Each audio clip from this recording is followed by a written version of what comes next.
Welcome back mga kaibigan. Reverse story sa nangyari kanina. I think nagkaroon tayo ng technical difficulty. So far, nag-game on pa rin tayo dito. Tuloy-tuloy pa rin ang laban natin sa pagitan ng Team MLE versus Team Mineski dito. So far, ngayon, we have 3 bans from Team MLE. They banned Evelyn, Nidalee, and Ziggs. Para naman sa Team Mineski, they banned Lucian, Elise, and Lisin. First ban, Lucian. Taka-taka dito. Marky is a player na magaling mag-Lucian dito. So far, they are, this champion is a threat for the member of the members of Manila Eagles. So far ngayon, alright, so dun sa mga viewers natin, I see that there might be some problems with our video.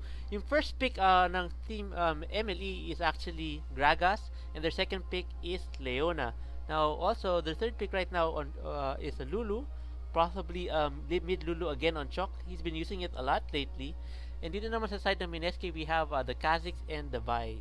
Yes, so far ngayon, we are seeing na kinuha ni, like what we said kanina, Manila Eagles, MLE Yukes got Gragas as their first pick ito. Most probably, they will get this champion as their top laner if ever na wala silang going mid-carry dito. But since 3 main role ay nakuha na, we have top lane, we have support, and we have AP champion dito. Most probably, Lulu will go to the mid lane. Chok will use Lulu once again in the mid lane. MLE TG will get Leona as their support champion. Yes. Para naman sa kanilang top lane, MLE Yukes, will he be able to use Gragas as their top laner dito? Or, possibly nagawin siyang jungle. So, let's see kung sino yung pangalawang last 2 picks ng team members of MLE dito. But, knowing na they pick, for Team Mineski, they pick Kazakhs, Vi, Nami, and Sphere. I think, since they picked Sphere dito, this is a champion na alam natin lahat na sobrang aggressive pagdating sa late game. That's right. They can just use his SS and then follow up by the damage output dito, yung kanyang boomerang, and then the tidal wave. Kapag tumama dito yung Aqua Prison na magagaling kay Nami, sure shot natatama lahat ng damage output, magagaling sa teammates nila, and then that will dominate the bottom lane. Caitlyn, on the other hand, if ever natin kukunin ni Marky, like what we've said in the early games dito sa ating PGPL and PGS, Caitlyn can win the lane against dito ay Sphere. That's right. Kapag umabot yung time na siya yung lumamang in the early part of the game. Yes, but even though Caitlyn can beat Sphere in the lane, she still has to be careful with the Aqua Prison coming from Nami. Isang huli lang yan, and a boomerang blade coming from Sphere. A lot of hurt na ma-receive ni Caitlyn dito. Yes, and one thing, sobrang effective nitong Leona, Sphere combo against dito kay Leona. He can just use his spell shield once na mag-Zenith blade itong si Leona, and then backup plan using his other skills dito to support a champion. Nami was there para magbigay ng damage output or heal his teammates sa laban na to. And that will give the advantage sa kanila sa bottom lane. So far ngayon, Caitlyn and Leona in the bottom lane versus Sphere and Nami. Lineup dito na Team Mineski have the advantage mag-sustain ng bottom lane.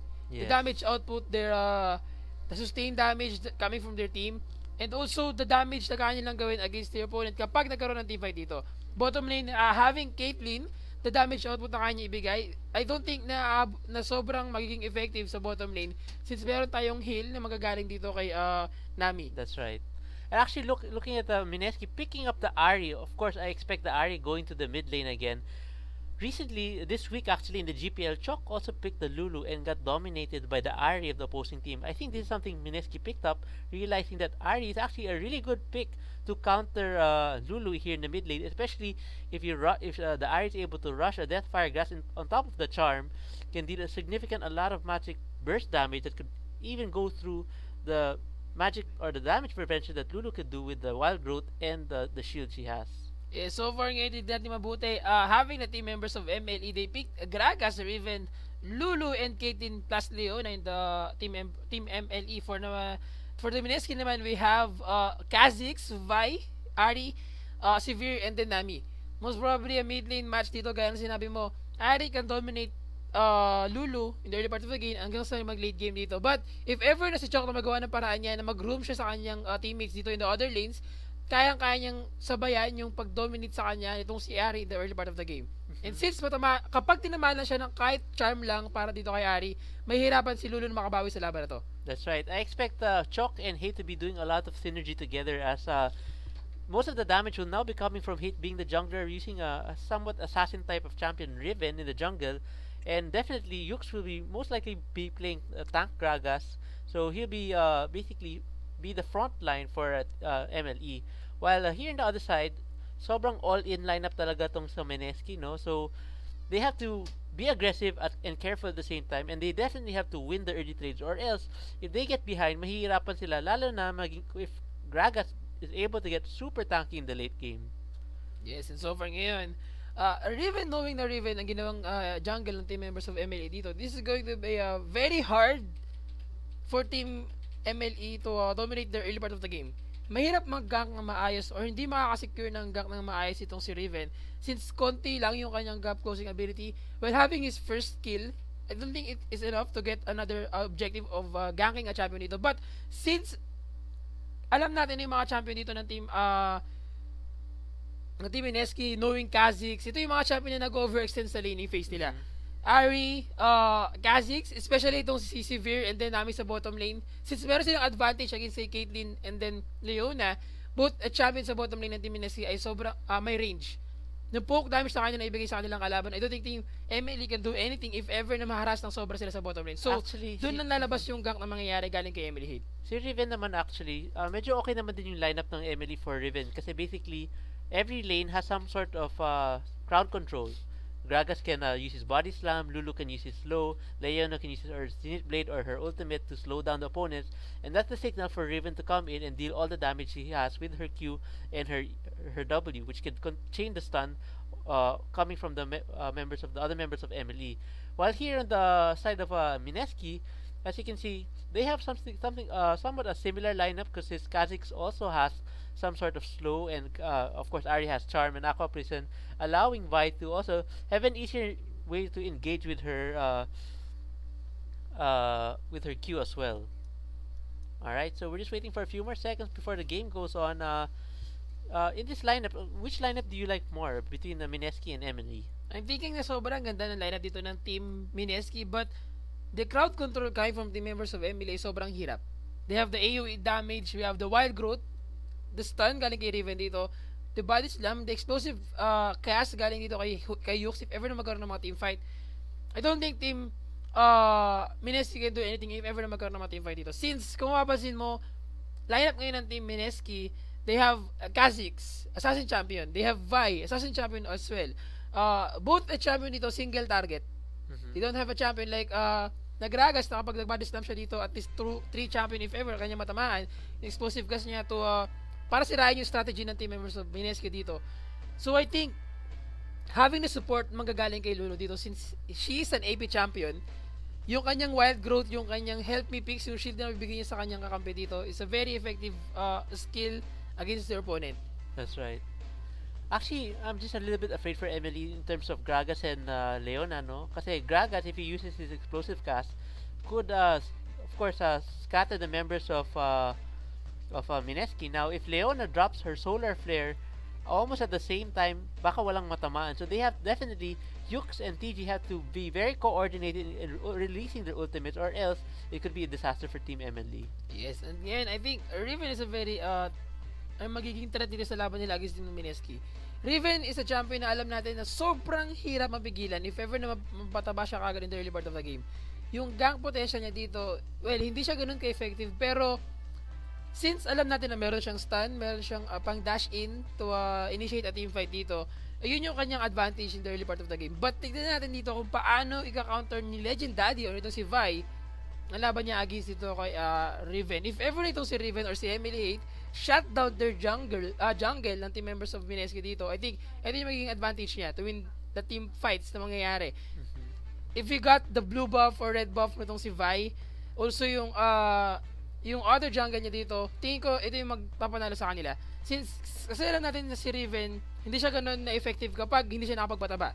Hindi siya nakapag-farm na shutdown yung jungle niya dito. Knowing Vi, a champion na alam natin with his shield, with the bonus damage na kanya ibigay, yung kanyang second skill dito, and then yung assault and battery, enough na yun para mag-contribute na sobra sa kanyang kakampi dito. That's right. I'm actually really excited to see what's gonna happen here in the top lane, as Gragas and Kha'Zix are both very aggressive at the early game, and Gragas is more of a tanky aggressive, while Kha'Zix is more of a damage aggressive type of champion. So I think mahihirapan to si Snowy sa top lane using Kha'Zix against this Gragas. We'll have to see how this pans out.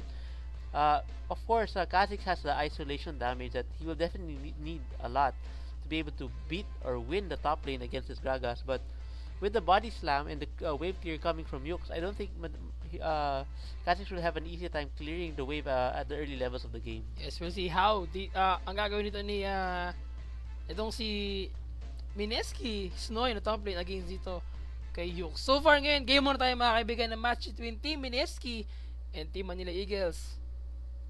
And I think walang mangyayari itong early team fight. Walang level 1 team fight since they have to secure their buffs as much as possible. At gaya na sinabi ko before, hindi sulat yung first blood dito. Hindi siya ganun ka-effective at hindi siya ganun mabibigay sa'yo ng advantage in the early part of the game. That's right. As you can see, members of Mineski are actually just going in line formation. Same. It's basically a mirror right now for Team Mineski. They're just all protecting their entrances to their side of the jungle, and definitely there won't be any level 1 invades. I don't know though if either team might want to go for a late game invade. We'll have to see about that. Yeah, so far ngayon, gaya na sinabi natin dito, kanya-kanya bantay ng kanilang mga lugar dito. Bushes, the lanes, they're trying to secure na walang mangyayaring invade from both teams. So far in the mid lane, Frosted. I think Frosted yung basa dito sa pangalan ni Zed since he's Zed. So I think Harry in the mid lane will have an advantage in the early part of the game hanggang sa mid game dito. But if ever na magawa na paraan ni Chok yung kanyang yung pagdodominant itong si Frosted sa mid lane, kaya niyang labanan to. And take note, hindi na binago na yata ni Chok yung kanyang roots dito na wala na siyang rejuvenation biscuit. Hindi na siya wala na siyang utility unlike before nung ginagamit niya dito si Lulu. Yeah, probably went to opt for maybe longer buff duration instead of the blue buff, to have a longer buff duration of the blue buff. So maybe a slight change in the utility tree. Yeah, so far in the mid lane, in the Emily Chok still having the damage output dito galing kay Chok. I think the Helby picks will help Emily Chok the top lane. So far the damage output galing kay Yux versus kay Overspark o kay Emily Snowy. Mineski Snowy, sorry. The top lane still hiding the bushes dito. But ito yung kailangan mong iwasan kapag kalaban mo si Kha'Zix. Ang maglaban kayo ng kayong dalawa lang. Yes. Isolated ka dito. The damage output coming from Kha'Zix is very hard for you to handle if ever na mangyari to. That's the damage output in the mid lane, still catching the Helby picks dito galing kay Emily Chok. In the bottom lane, I think Team Mineski is having a hard time against dito kay Marky and kay TG. Yes, like I mentioned a while ago, I don't think that was a good move coming from Emily Yux, going one-on-one with Kha'Zix here before the lane minions came there. Like I said, Emily Yux will have to play with those minions to allow him to get, not allow Kha'Zix or Snowy to get the advantage in the early part of the laning phase. So, as long as there's minions in the lane, definitely I'd have to give it to Emily Yux on the Gragas side at the start of the game. But if Kha'Zix is able to deal more damage due to the isolation bonus, rather, Kha'Zix should be able to win the trade. I think Team Mineski have to do something sa ginagawa nila versus the bottom lane. Still, mga kaibigan, ang kailangan lang gawin ito ng MLE against team members of Mineski in the bottom lane, iwasan yung Aqua Prison. That's right. Kapag tinamaan ng Aqua Prison dito, sure, mababurst na agad ang champion dito sa bottom lane. And if ever na makuha kaagad nila, itong si Marky, yun ang magpapatalo sa kanila. Pero kaibigan, itagang coming from MLE, he have to use his flash to secure a first blood in the mid lane. Yet, gaya na sinabi natin, Aqua Prison galing dito kay Noel in the bottom lane. It wasn't enough to get the life of Marky, but almost to burn his flash and barrier. That's right. Actually, the reason why nag-flash siya, no, para lay down yung ignite, para sure kill makukuha ni Riven. Good job coming from members of Emily, being able to coordinate that gank at the perfect time. Still in the top lane, Legendary trying to gank Emily Yux, but with the damage isolated, and yet an ignite galing kay Overspark. Emily Yux goes down. A very good trade para sa members of Mineski. 1-1 ang score natin dito. 100 gold difference in favor of team Emily. Pero ngayon still, laning phase pa rin tayo in the bottom lane. An attempt, gang galing kay Emily, but it wasn't enough to at least secure an objective. And still, since merong wards dito, very good ward placement. That's right. Sa members of Mineski. So, members of Mineski is spotting out Emily Hate there, trying to do another gank here in the bot lane. Right now, actually Emily Hate decided to do a little counter jungling. Good thing that he's able to notice. As you can see, TG using his yes, Zenith Blade. A very good timing para kay TG dito. He have to use his Zenith Blade to initiate. And as soon as in Undisputed use his spell shield, hindi niya kagad ginamit yung kanyang stun dito. He followed up yung kanyang stun when the spell shield dispersed. Nung nawala yung spell shield dito. Very good job kay TG. But since nakatakbo si Undisputed dito, he have to burn his flash, and then yung barrier as well. Very good job communication in the bottom lane, especially kay TG. Yes, and that's the reason why that was actually a nerf from Severe a few patches ago na yung spell shield sobrang tagal ng duration, but because of that nerf, I think it's now down to 4 seconds or less. Uh, Chaining CCs like that is much easier, especially for champions like Leona. So that nerf definitely did hurt Severe in a little way. Yes, I miss ako comparison galing kay Noelle dito, and still they're trying to chase Noelle, but with the damage output Solarfire, I mean Sunfire dito galing the members of MLE. It wasn't enough to chase a champion, but a Legendary is trying to get tank to gank the bottom lane barrier, mga kaibigan, galing kay Marky. He's trying to get the life of Undisputed, but it wasn't enough to get the advantage dito. Still, with the red buff, MLE TG have to flash in and use his Zenith Blade. Carnivore, Noelle goes down, but 2 champions from the bottom lane got by team members of Mineski. Yeah, actually good effort coming from Marky. He actually almost took down EXO there, but EXO used his spell shield right on time as as soon as Caitlyn decided to use her Q, and because of that, the spell she was able to block it. Charm coming from Ari, burst damage coming yes, from... mga kaibigan, ito yung dapat iwasan mo dito. Ang charm ni Ari, sigurado kapag tinamaan ka, pati ang champion mo, mai-inlove. Ibang-iba talaga ginagawa dito sa top lane ng sa mid lane kanina ni Frosed, and I think that's a very good job for him for dominating MLE Chok dito. But as long as MLE Chok is trying to avoid that charm, yun yung magiging advantage siya dito. But kagaya lang nakita natin kanina, 1 charm, 1 life. Yes, exactly. And this is gonna get even worse the later the game goes, especially if Mineski said decide to go for that DFG. Mas malaking burst damage na ma-receive ni Emily Chok, so he has to be very careful with those charms. Right here in the top lane, Emily Yuxa just farming by himself. Kalix went back to base to buy some items. He picked up an early pickaxe and also some a flask to sustain his health and mana as well. Yes, with this item, I think ito yung advantage in the top lane to secure a damage output na gagawin niya kay Gragas. So he's more on trying to get, if ever na makapag-farm siya na sobra kagad in the top lane, he will get the Tiamat. Yes, actually, before when people used to get Tiamat or a Ravenous Hydra on Kha'Zix, people think that was really funny. Like, what are you doing with that item? But since some players were able to pick it up and realize that because of the splash damage coming from the Ravenous Hydra at late game or the Tiamat at early game, it helps clear wards and allows for the isolation to be more effective earlier. And so far ngayon, hindi ko nararamdaman yung magiging makunat dito ni Yux na top lane since he's against a champion na sobrang nagbe-burst against any champion dito, but he have to secure yung kanyang objective na makalayo sa kanyang kalaban. Hindi dapat siya lumapit, and hindi din dapat siya makipaglaban ng 1v1 against dito kay Overspark. If as much as possible, try to dodge a team fight against dito kay Overspark na top lane. On the other hand, still tuloy-tuloy pa rin tayo dito in the top lane. But in the bottom lane, still we're seeing na medyo nahihirapan at nape-pressurize na ang team members of MLE in the bottom lane against Team Mineski. So there we can see old members or old teammate TG and EXO just there saying hello to each other once again. As you can see here, top lane Yux receiving a lot of damage from yes, but TG have to use his Zenith Blade to get the life of Noelle. But slight lag, mga kaibigan. I don't know what happened, pero nakatakas dito si Nami in the bottom lane. Still, tuloy-tuloy pa rin tayo. 51-53 ang ating CS in the bottom lane at advantage for Team Mineski in the bottom lane, having the 1-0-1 score para kay Undisputed or kay EXO. Actually, about 5 minutes ago, or yeah, about 2 or 3 minutes ago, Mineski or MLE was actually winning in CS in all lanes, but this past few minutes, Mineski is able to actually catch up in CS, and they're now actually leading the CS in almost all the lanes.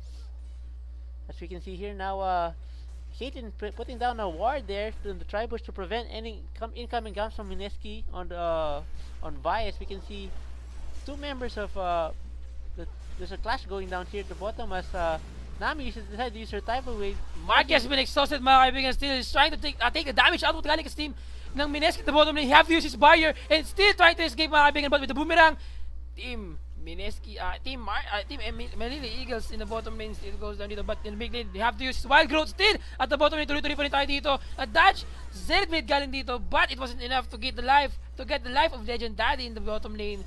And still, ang ating score 2-6 in favor of the members of Mineski sa laban na to. At grabe ang pag-pressure na ginagawa nila. Minichok was about to go down in the mid lane, but with this Wild Growth and then Help Me picks, that gave him the advantage of saving himself in the top lane. That's right.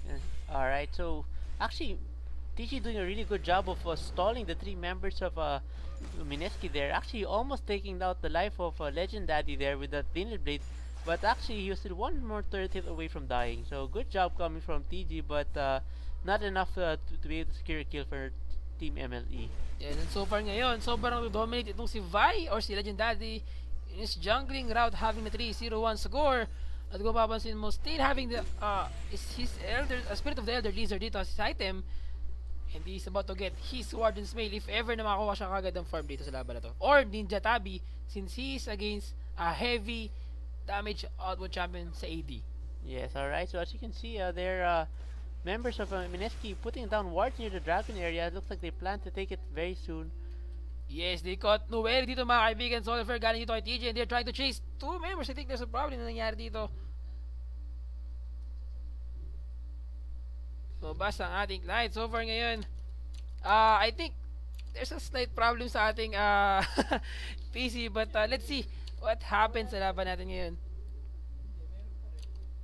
And so far with that team fight dito, I think there's a problem ngayon. And tuloy-tuloy pa rin laban natin. Mineski have the advantage dominating their lane against team members of MLE. But I think MLE have to do something na ngayon. In the late game, gaya na sinabi ko kanina, Mineski can win this match. That's right. At kapag napabayaan ng team MLE na ganito ang nangyayari, tuloy-tuloy ito may kanina. Jay, anong comment mo sa nangyari kanina about sa laban? Yeah, well, that's really interesting. Although nahuli si I think well, we didn't really see what happened. Pero tingin ko, masyadong malayo yung mga members ng MLE to follow up on that. Pwede ko siya pa rin sa top lane. As you can see, team, itong si Overspike is trying to chase Yux, but Yux can't do anything since the damage output coming from their team members. Mga kaibigan, still, we're seeing na in the mid lane, MLE Esports, Chok, about to go, and with that, they got the life of MLE Chok, and I think tuloy-tuloy pa rin tayo dito. 2-8 ang score natin, and still,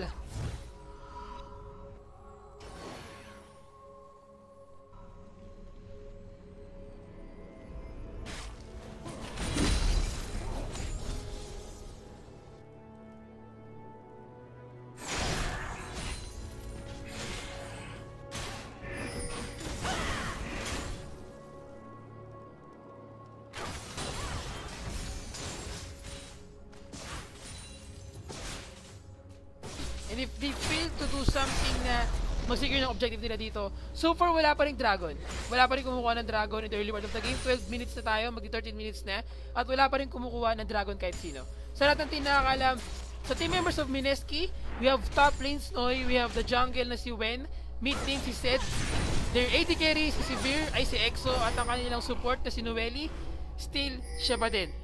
At para sa team members of Manila Eagles, they have Yux on the top lane, Eminate in the jungle, Eminate Chok for their AD carry, and then Marky para sa kanilang AD carry, as well as TG in the support role dito.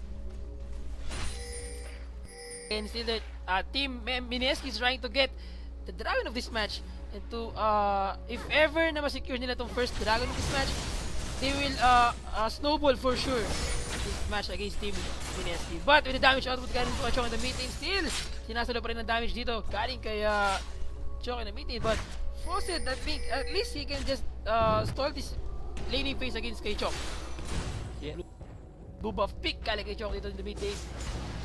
At dahil nga sinabi natin dito, since na-secure na ng team Mineski ang first dragon of this match, they got the first dragon in the 13-minute mark. For the next 21 minutes dito, they will get the dragon will respawn once again. And if ever na makuha to ng Mineski, sigurado na yung pag-dominate niya sa laning phase nila dito. And sa mid lane, to masisecure nila yung advantage na to.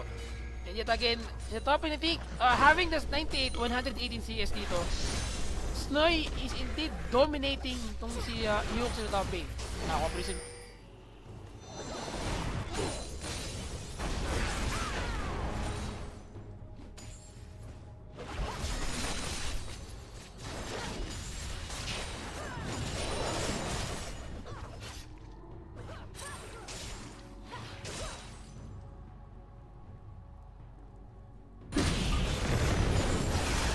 So far, the top lane still damage output galing kay Overspark with his Tiamat. He's about to get a brutalizer in this match. And if ever na makuha niya yung brutalizer na yun, Sunfire Cave is not good enough to sustain the damage out na kaya ibigay dito ni Cassis. So far ngayon, they got the first turn in the bottom lane. 2-8 pa rin ang score natin. Medyo kalmado ang kanilang ginagawa labanan dito. But the ganks coming from Legend Daddy in the top lane, securing the jungles, securing the laning phase. Very good job for the members of Mineski. Still at top lane, Emily is trying to respond. They're trying to get the life of any champion dito. But mga kaibigan, Overspark have to use his leap out. But assaulted battery galing kay Legend Daddy. I think it was a mistake. Trying to initiate. The team members of Team MLE shut down with that. A very good job for Team MLE dito. Doing a 3-man gang on the top lane. And I think medyo nagkaroon ng miscommunication dito. Legend Daddy don't have to use that assault and battery to initiate inside the team fight dito. But with that, mga kaibigan, still in the mid lane, Mineski got the first hit turret. And Solar Flare galing dito kay DJ. They're trying to change. Undisputed was about to go down. The burst damage dito ignited. The last hit galing kay Mark dito. He shot down itong si Sphere. Still Noeli trying to run for his life. But the stun galing kay Emily Hate. Double kill for him. 5-8 for team members of Mineski versus the team MLE. Instant habol mga kaibigan with that team fight. And if ever na makuha nila first turret in the mid lane, they will have their first turret in this match against team Mineski.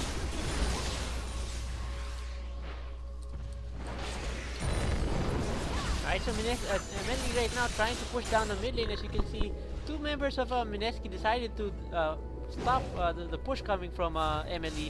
In the top lane, Gragas decided to not continue his push as the other members of Mineski are not, they can't be seen them having time to recall back in the base.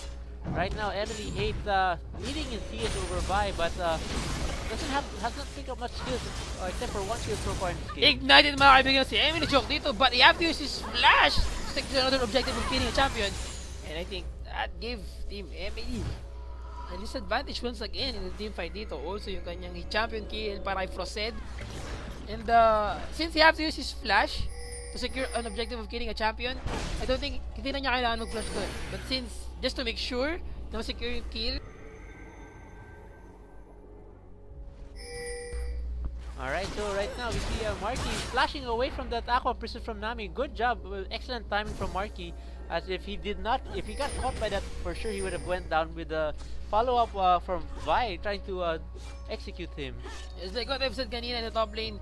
Ito problema for team MLE. Picking Gragas as a tank champion. He can do anything pagdating ng late game. All he can do is tank a champion or tank a team fight dito, but wala siyang damage dito. He can just use his body slam, explosive cast to secure the objective of I think their opponent na magkagulo-gulo sa kanilang mga team fight dito. Their objective to kill a champion. That's right. And I think ito yung problema na kailangan pag-isipan ng Team Mineski. I mean MLE if ever na magkaroon ng mga team fight dito. Right, so members of MLE need to come up with a strategy to stop what Mineski has done. Actually, I really like what Mineski did in this game so far. They were able to find picks to beat the picks of MLE, like the top lane Kha'Zix, the mid lane Ahri. These champions are basically the answer to our question on how do you beat this champion, since Gragas and Blue has been yes, very good job para gamit ang tidal wave in the charm galing kay Frosted, but it wasn't enough to get the life of Emily. He is about to get chunked by team members of Mineski, but with his dash out and then guys yung kanyang key chance dito mahabing still Frosted was right behind. The Solar Flare, he can't do anything. His Spirit Rush being on cooldown, explosive cast galing kay Emily Hughes. They got the life of Legend Daddy. And it's a 2-for-9 exchange in favor of team members of MLE with that instant habol mga kaibigan. Still 2K na ating goal difference dito in favor pa rin sa team Mineski, but as the game continue to progress, MLE is doing their job lalo na sa paghahabol sa laban na to against team Mineski. And for the next 50 seconds mabubuhay ang ating Dragon. If ever makuha to ng Mineski, yung snowball na ginawa kanina ng team Mineski, I mean if ever makuha to ng team MLE, yung snowball na napunta kanina sa Mineski ay mababawi agad nila.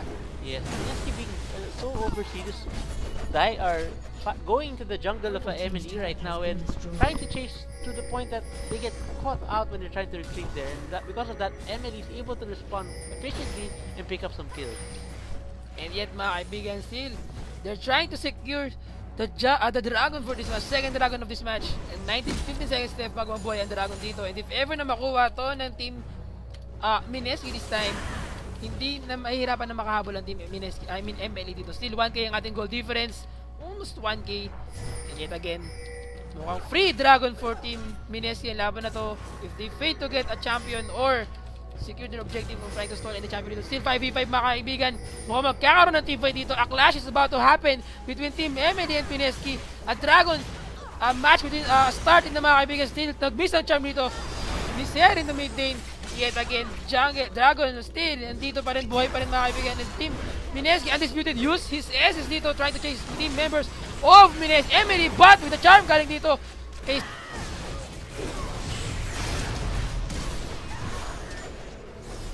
Dash out to chase the champion dito, but Emily Marky goes down. 2 champion from team Emily. Magsak na yet. Emily choke next target para sa members of Mineski. And with that, it's a 3-for-9 exchange in favor of Mineski plus a dragon in this match. Yes. Emily trying to contest this dragon didn't go in their favor, and because of that, the lineup of Mineski is very aggressive, and because they're able to focus down their targets with the jump in from Vi and Khalid, they're able to pick up several more kills. Right here in the mid lane, you see Ari picking up all the minions there in the mid lane and decides to go back and pick up a few more items with the dragon pickup and that minion kills. Here, Emily Yux is continuing to clear the jungle of Emily and is trying to protect the mid lane turret from the large minion wave coming from Mineski. Still mga kaibigan, lamang pa rin ng team Mineski dito sa laban ito, and 7-12 ang score natin in favor of team Mineski. And I think having the 30 CS advantage para dito kay Kha'Zix or itong si Snowy na top lane against kay Yux, hindi ganun na na-utilize na maayos si Yux ang kanyang champion. Gragi is not very effective at this point since mapapansin mo Sunfire Cape and then he just got his Guardian Spell sa laban na to. Yung armor niya to sustain the damage na magagaling kay Kha'Zix, Kha'Zix can just dodge yung damage na manggagaling dito kay Kha'Zix. That's right. I mean, yung dodge yung mangyayari na damage dito, hindi niya dapat si Kha'Zix dito, hindi niya kailangan i-focus si Gragas. That's right. He can attack any champion from the members of Emily at yun ang magbigay sa kanila ng advantage. So ngayon, kapag nahuli ni Ari itong yung si Yux, if ever na siya yung ma-charm, with the 20% damage reduction sa mga skills dito and then damage, I think Gragas can secure his life. Pero since AP champion siya at wala siyang magic resist item, kayang-kayang i-burst itong si Ari, si Gragas, if ever na magkaroon ng team fight sa laban na to. Yes, and actually Ari really has picked up her Deathfire Grasp. Ito yung na-mention ko na parang ginawa din ng isang GPL. With the charm in conjunction with the Deathfire Grasp, the burst damage coming from all the spells of Ari, more than enough to take down almost anybody. Yes, and so far ngayon, we're seeing that the damage output coming from team members of the every team fight, I think Marky is having a hard time in the bottom lane ngayon. 3-1-4 para kay Sphere and 2-3-3 para kay Caitlyn dito, and with the 156 CS against 189, makikita natin yung disadvantage na meron ang team Mineski in the bottom lane. Kaya na sinabi ko kanina, if ever na mag-dominate itong bottom lane ng MLE sa early part of the game, kaya nila manalo. But since nauunahan sila nitong Ninami and undisputed in the bottom lane, hindi nagbigay sa kanila ng disadvantage to dominate their lane and also to farm very well sa laban na yun. And the ganks coming from Legend Daddy, yun yung pressure sa kanila. Exactly. Siya talaga nagbigay ng turning point sa Mineski. As soon as he started picking up kills, as you can see, he was able to pick up yes, mga kaibigan, since naiwan din mag-isa si Mark in the bottom lane. Assaulted battery galing dito kay Legend Daddy. And a response galing kay TG3 members of Team Mineski, MLE. 4 na sila mga kaibigan. And with that, instead of getting the life of Marky for Team Mineski, they got the life of Legend Daddy instead. That's right. Very good job. Great response coming from Emily. Stopping the damage coming from Vi there. Almost taking down the life of Mineski, MLE, Marky. First there was the solar flare stopping the movement of Vi, and then afterwards the wild growth coming from Emily Chalk to give Marky more HP, and because of that they were able to pick up the kill. Yes, and ayun the score natin ngayon 8-12 na, and still Emily's trying their best to chase down the difference, I mean the disadvantage na nakuha nila in the early part of the game. Still 2 dragon for Team Mineski and the 3 turret destroyed. That will give them the advantage against their opponent. And yet again, laning phase in the top lane, TD Sports Manila Eagles, Yux on the top lane still having a hard time against kay Kha'Zix. So far, Snoy having his last whisper dito, din yung kanyang Hydra. I think the damage output coming from this champion is hard. If ever na makuha niya si Marky, or if ever na makuha niya si Hate, Hate don't have any item na kaya magbigay sa kanya ng armor. Yung Mercury Trace niya, it's for the magic resist. But since mapapansin natin na kayang-kaya siyang talunan dito ni Snoy, if ever na magkaroon naman ng team fight dito. Actually, the problem right now is that they have 3 champions without much resistance, and 2 of the members of Mineski already have a lot of burst damage coming from Kha'Zix and Ahri, and all they have to do is pick off one of those 3 members of Emily, and it will automatically be a 4 versus 5 team fight. So Emily needs to definitely do something about this. Especially coming from all the burst damage coming from Mineski, they have to definitely pick out. Kaibigan, nagkakalit kay Legendary, but Emily, did you have to use his Zenith Blade to chase the champion dito, but a jump in galing kay Overspark to get the life of Marky, but with the wild growth galing kay Chok dito, and the damage output coming from their team members, Overspark have to chase in. Jump in, mga kaibigan, double kill para kay Overspark dito, and to flash in para kay Emily Yux to get the life of Undisputed, but a flash in also, and the Spirit Rush galing kay Frozen dito. Frozen was about to get the life of a champion of Team Emily dito, but since triple kill para kay Riven, para kay Emily Hate, ignited but with the shield. Frosted got 2 life of Team Emily dito, still Emily Hate is still alive. And with his shield, very good job para kay Emily Hate, using his champion very well sa paggamit ng kanyang mechanics dito. With a good response galing sa team members of Mineski, I think medyo nahuli lang ng konti si Ahri dito. Siguro a few seconds lang na naging maaga pa siya. That would win the team fight na nangyari kanina. Yes, that's right. And actually also, who was this? Marky was actually hiding or trying to escape that, but because of the collapse coming from the Ahri, he was able to pick up 2 more kills and allowing it to be a 4 for 3 trade in favor of Mineski. Alright, so back to the members of Mineski putting more wards around the Dragon Pit again.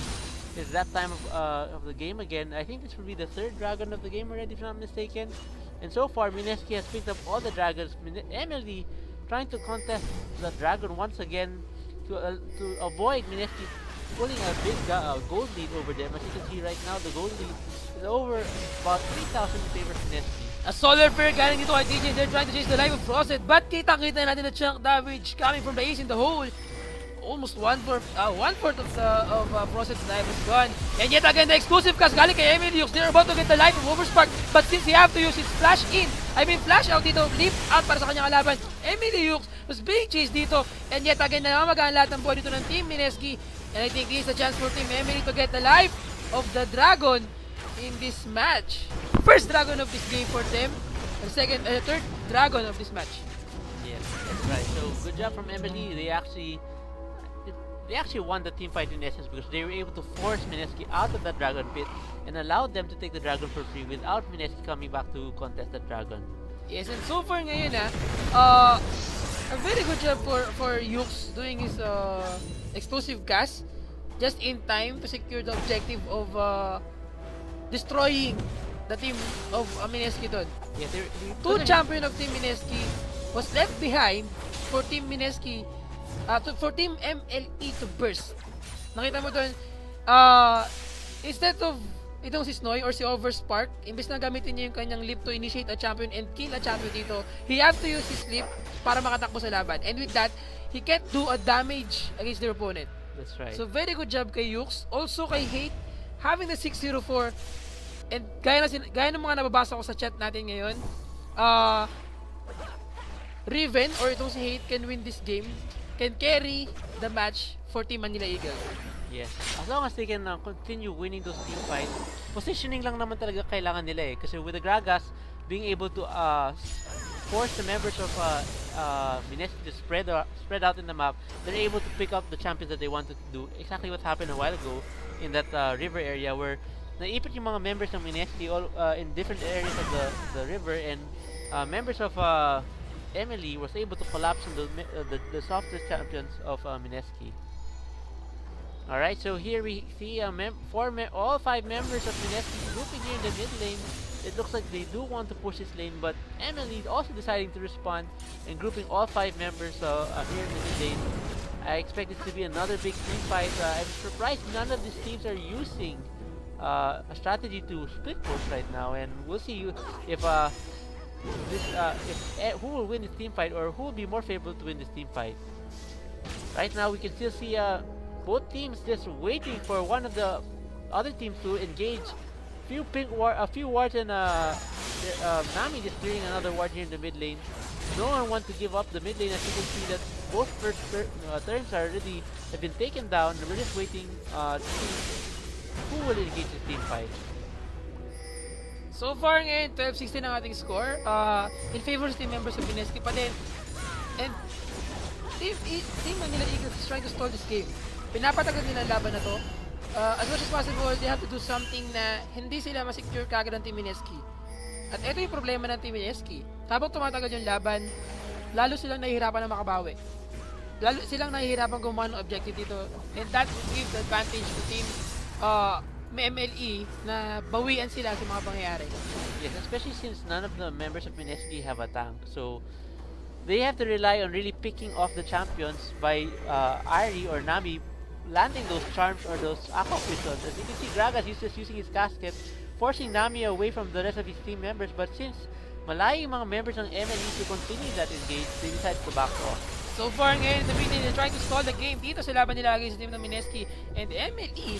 The traps galing kay Mark Green. If ever na may makatapak dito isang champion from the members of Mineski, they can burst the champion dito. But since with the tenacity galing dito sa team members of from the team Mineski, since Kha'Zix have his tenacity and also yung kanyang the damage output coming from their team, so far ngayon late game MLE can do something sa pagbawi nila sa laban na to. And so far, since isa pa lang yung dragon na nakukuha nila, 2 dragons for team Mineski, sa Baron fight na magkakaroon dito, let's see kung sino yung magdodominate talaga. Kasi kung sino dito yung makakabawi sa laban, that would decide the game kung sino talaga yung may advantage. That's right.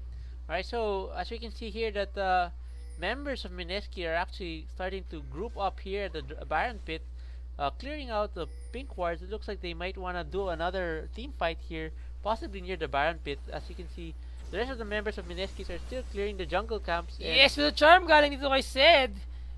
TG was about to go down. Kita-kita mo naman yung burst damage na kanya ibigay sa kanyang kalaban dito. TG, if ever na magamit siya ng Spirit Rush doon, he can kill Frosed. But since Frosed is playing safely dito, he have to disengage. But mga kaibigan, TG was about to go down dito. Spirit Rush galing kay Frosed.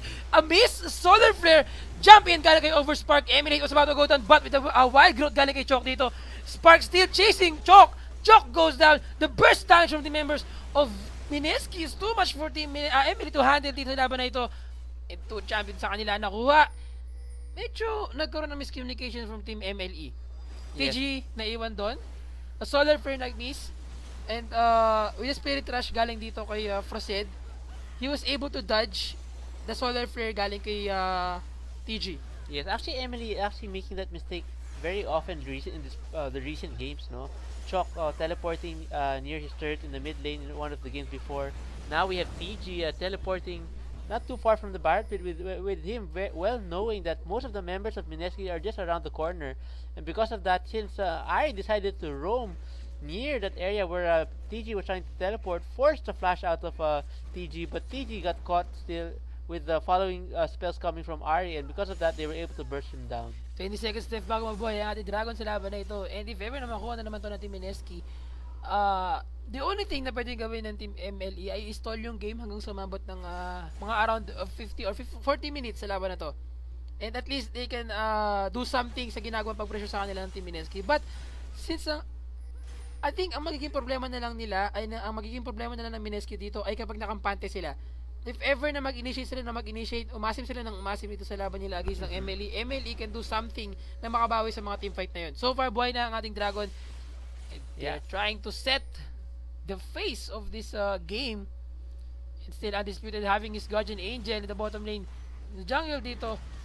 And undisputed uses SSS. Still, nakuha na ni MLE ang kanyang Dragon. I mean, with the Solar Flare galing kay TG dito, it wasn't enough to get the life of one champion of Team Mineski, but the damage output galing kay Overspark, MLE Hughes, kahit napakalaking tanda nito, still, he can't handle the damage coming from Kha'Zix.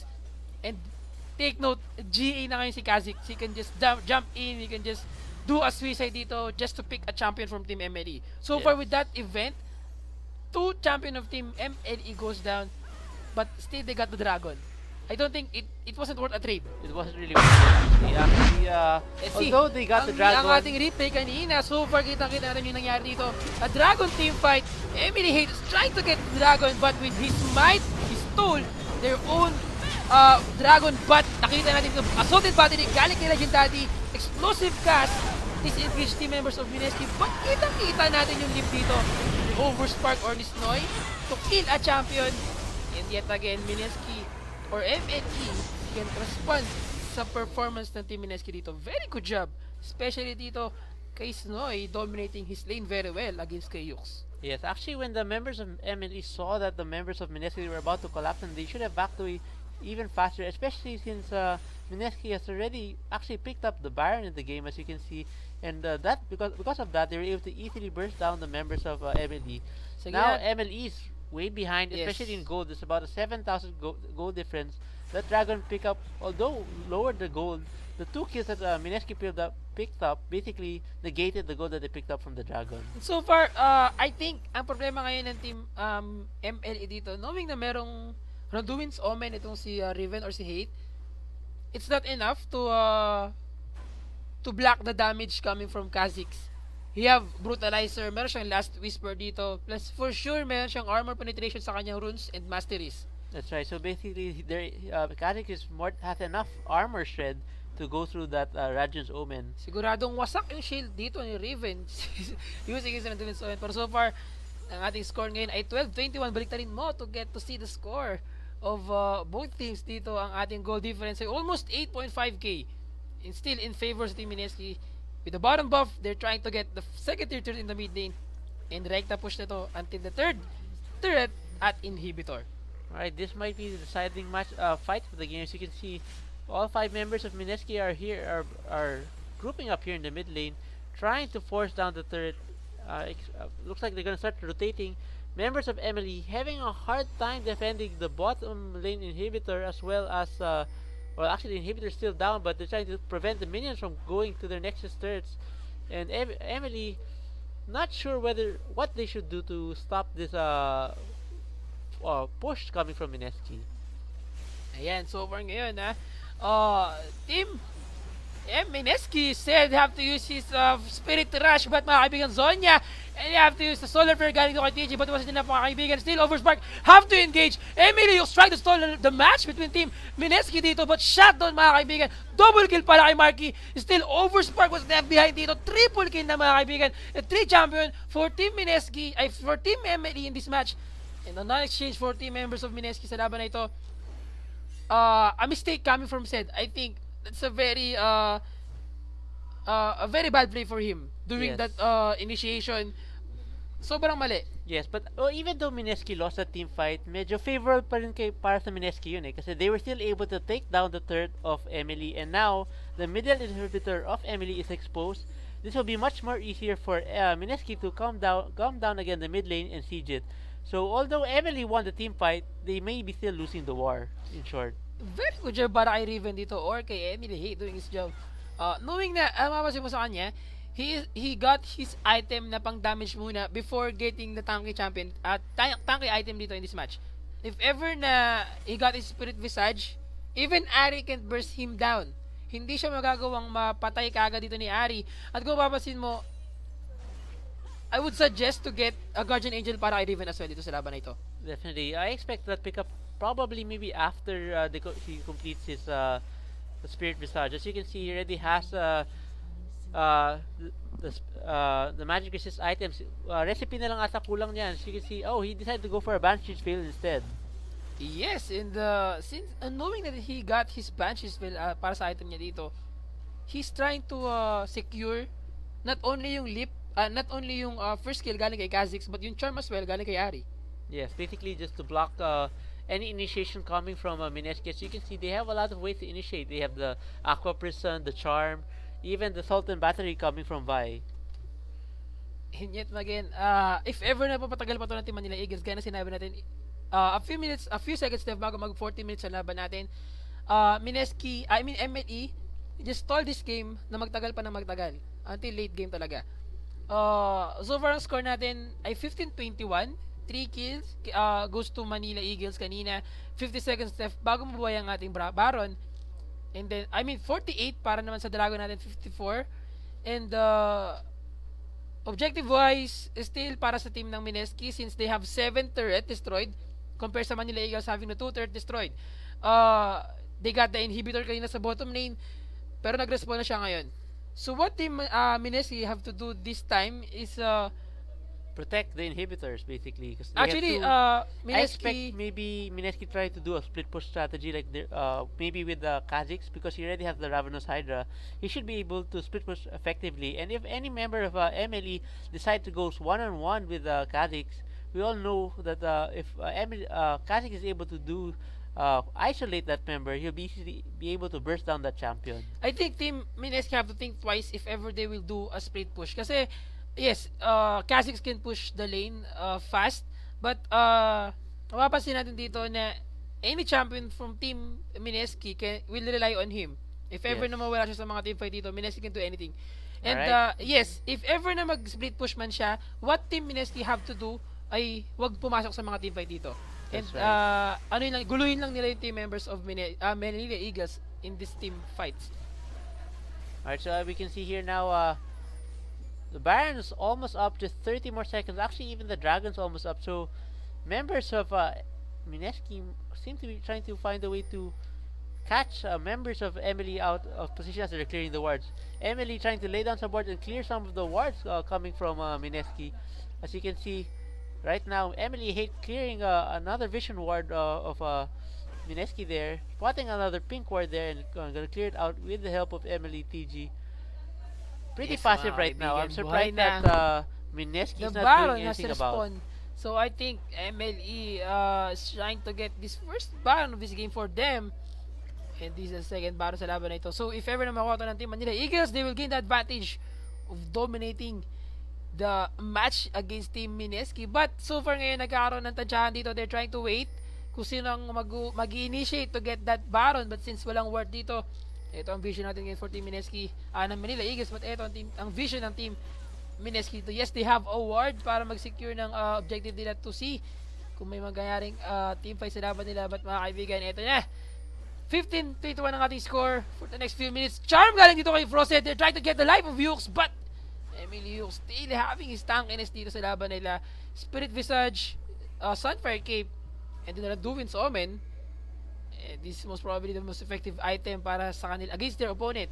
And he have to get Ninja Tabi instead of getting a Mercury Tread, since mas masakit yung damage output na kayang ibigay sa kanya ni Overspark or ni Kha'Zix sa mga team fight.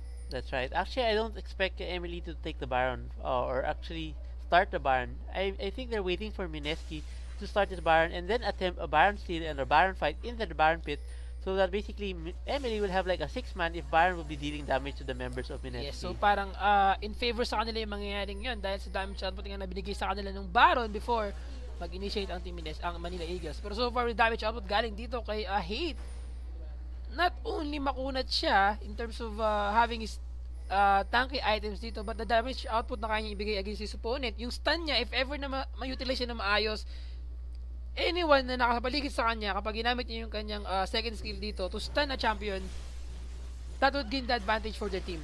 Alright, so 2 members of Mineski has decided to go for the Dragon without the other 3 members. As you can see, easy Dragon pickup for them, basically to help push up their gold lead and provide more gold for the members of Mineski. So far with the item para dito kay TG, galing the Crucible is a very good item choice, since if ever na may mahuli na charm itong si Ari sa team members, for the team members, he can just use his Crucible and then gain the advantage. Mga kaibigan ng Solar Vergara dito kay Frozen, he have to use his Zonya still, he have to use his stun, but it wasn't enough. Mga kaibigan, Frozen burst down. Still, Emily Cho is being chased by team members of Mineski. Assaulted battery galing kay Legendary. Legendary was about to go down, flash in, but nauntog. Double kill para kay Raven. And yet again, Overspark used his GA. Overspark goes down with the Aqua Prison. It missed, mga kaibigan. Still, 2 members of Team Emily. Mineski is being chased down by Team Emily dito.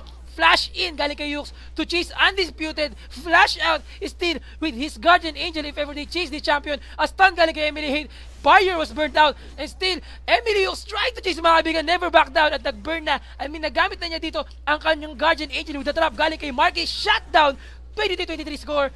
Isu para sa team members of Manila Eagles. Yes, good I job replay from nun, parang MLE. napakaganda ng pangyayaring yun. Actually, good job come from MLE. They were able to catch Ari and burst her down. They really cobbled. Alright, Let's see ang ating replay dito. As you can see, a good tidal wave coming from Nami to disengage team members of Manila Eagles. But with the initiation galing kay Frozen dito, he used his Zonya and then SS galing kay MLE Hate.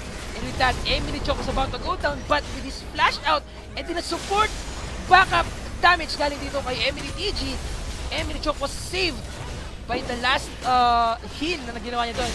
And with that, he had to use his healthy picks as well para sa machine niya dito. And yet again, Emily trying to chase the two members of Mineski, but Emily Chok, mga kaibigan, kita natin dito na nagkaabang to secure an objective. But yet again, since two champion na ng team Mineski dito ang naiwan, they're still trying to chase the champion kanina. That's Again, right. very good job for team Manila Eagles trying to get that advantage in that team fight. So far, after that, they got the Baron. That's right. Ito na mga kaibigan, ito na yung sinasabi kong late game na napupunta ngayon sa favor ng team Manila Eagles. That's right. So, let's see what Emily will do with this Baron buff. Right now, 3 members of Emily have this Baron buff, and this will be definitely a good advantage for them if they want to siege the turrets. And this is now definitely the time for them to do that, since all their inhibitors are up, and since they have the Baron buff, they should be able to do more damage than Mineski right now. All they have to do is do the same pick they did a while ago, try to catch somebody off guard with either the explosive cast or the solar flare coming from Leona. They just have to be careful with the counter engage with the tidal wave from Nami and the burst damage coming from Ari and Severe. Actually, naging problema dito ng team Mineski. That is the second time na nag-initiate si Frosted or nahuli siya ng team members of Manila Eagles dito. With the solar flare galing kay TG, he secured a champion. He got the life of Frosted dito. Even with his Zonya, he can save himself. Since kanina kita natin yung pressure na binibigay talaga ng team Manila Eagles sa laban na to. Yes. So far ngayon since 2023 ang ating score, in favor of Team Mineski pa din, and then yung ating gold advantage still almost 4k for the team Mineski pa din. Yet again, for the so far ngayon, Emily is trying to get the second or third in the mid lane since they have the Baron buff and they're not wasting their time to get this buff to get these turrets and utilize the buffs very well. And yet, like what I've said, they're trying to get the second or third in the mid lane. Yes, actually a while ago during the team fight also, I'd like to mention that Ari used his Zonyas a little bit too early. Although they had a counter engage from Nami, because he was on Zonyas, it allowed members of Emily to get there in time to collapse on Ari as soon as she came out of her Yes, Zonya. it's over the mid-lane title wave galing kay Carnivore Noeli to get the life of any champion from Team Manila Eagles dito. But since Emily was there, sobrang laking pader mga kaibigan.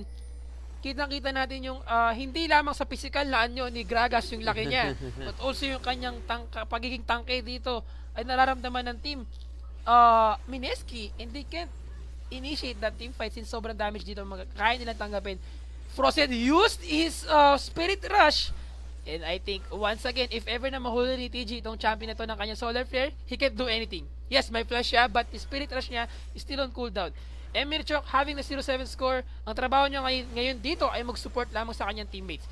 Emily Hughes taking so much damage with turret damage as well, but with the shield coming for Emily Chok, it's about to save his life, and yet again, Vice trying to wait in the back line mga kaibigan. Emily Hughes trying to initiate this match, and they're trying to get the third turret of this match, and if ever na makuha nila tong turret na to, kaya na nilang malabanan tong team ng Mineski. But since since Mineski was a few walks behind against their the regeneration dito mga kaibigan, initiate galing kay Gragas, and they're trying to chase 3 members of Mineski, but yet again, a jump in galing kay Snoy dito, trying to get the life of Marky. Marky was about to go down. He have to use his Caliber Net, but it wasn't enough. Overspark still trying to chase 2 members of Manila Eagles, and I think that is the problem na kailangan na naging nangyari kanina. A bad decision galing kay Emily Hughes trying to chase that a champion. He secured the life of Severe, but hindi nila napansin si Overspark. Overspark attacked Marky agad. That's right. And also they weren't able to after that after namatay nga si na-revive sa GA, hindi sila nag-focus on the same target. Iba-iba yung finocus nilang target, and because of that, yes, they were able to take out each member of Emily one by one. And dahil dun mukhang rekta na ito para sa members of Mineski, they're trying to get the Texas turret and the Nexus as well. Emily Hughes got his Guardian Angel burn of his match. And yet again, a free Nexus destroyed for team members of Manila Eagles. Very good job. A very good game. Very well played for team members of Mineski winning that match against team ng Manila Eagles. Again, congratulations Team Mineski sa laban na yun. That's right. Actually, that game was very interesting, no? Kasi even though Mineski was winning at the early part of the game, Emily was able to somewhat climb back from that with some good team fights, right? But because of the bad engage in the middle third, forcing the third, and they were too overzealous to take it down, they ended up losing the team fight. And because of that, with the long lifetime counters of each member of Emily, Mineski was able to easily push down to win the game. Yes, again, I think ang naging problema talaga doon kanina, not only yung early part of the game na may advantage dito ang team ng Mineski, but kung papasin mo, hindi nila na-utilize ng maayos yung bottom lane. TG, Leona, and Katie against kay Nami and Severe, well, we can't blame them since they're against a champion na talagang sobrang effective pagdating sa laning phase dito. Also in the top lane, Yux versus kay Kha'Zix. Kha'Zix dominated this lane. Having the 0-2 score in the top lane, sobrang makikita mo yung difference nila sa kanilang item. Actually, also, I feel like parang sayang din yung ginawa ng Emily. They could have actually rotated the champions, as Riven can play both jungle, top, and mid. Lulu can play mid and bottom, and Gragas can also do pretty much any role of those. They already knew that they already saw the lineup of Mineski rather was already good to counter the lanes. Like Lulu could not go toe to toe with Ari, so they could have done a lane swap to have a better time in the laning phase. But because they weren't able to respond properly to the lineup picked up by Mineski, this gave them a hard time from the mid game to the late game. Yeah, so far with that, very good job for Team Mineski doing their job very well at this match. So far, one score ahead ng team ng Mineski ngayon sa laban nila against team ng Mineski. And bago yung lahat, syempre, if ever na magkaroon tayo ng problema, walan tayo ng shell, may sale ngayon sa League of Legends. That's right, meron na yun. So, anong gagawin natin, Kuya GG.Sphere? Sorry. Okay. Anong gagawin natin kapag nawalan tayo ng shells? Halimbawa, ayaw mo lumabas, simply logged in sa ating gamex.ph using your e-pins. You can get your loads, you can get your shells by first, syempre pipiliin mo yung game mo, and then you will enter your mobile number na ginagamit mo, and then choose the amount you want, and then after that you will receive your your e-pins via text. That's right. That's simple. Napakadali lang mga kaibigan. So sa lahat na nakakalam, e-pins po, hindi e-pin. Hindi e-pins. E, letter E, tas pins. So yun. Ayun. So basically available yan sa lahat ng Smart, Sun Cellular subscribers and yes, Smart, Talk and Text, and Sun Cellular subscribers. Right. So thank you very much GameX na napakagandang feature to help our players or summoners na hindi na mahirapan sa pagbili ng kanilang mga shells. That's right. And again, you're watching the Pro Gaming Series 2014 Spring Season. Meron pa tayong laban mamaya after a few minutes na break natin dito. Yes. A match between Team Mineski ulit at team ng MLE. That's Will right. the Team Mineski be able to sustain their the winning advantage against team ng MLE? Let's see. Mamaya-maya lamang. Again, I am GG.Sphere. And I'm Jay. You're watching the Pro Gaming Series 2014 Spring Season. Kita kayo ulit mamaya-maya lamang.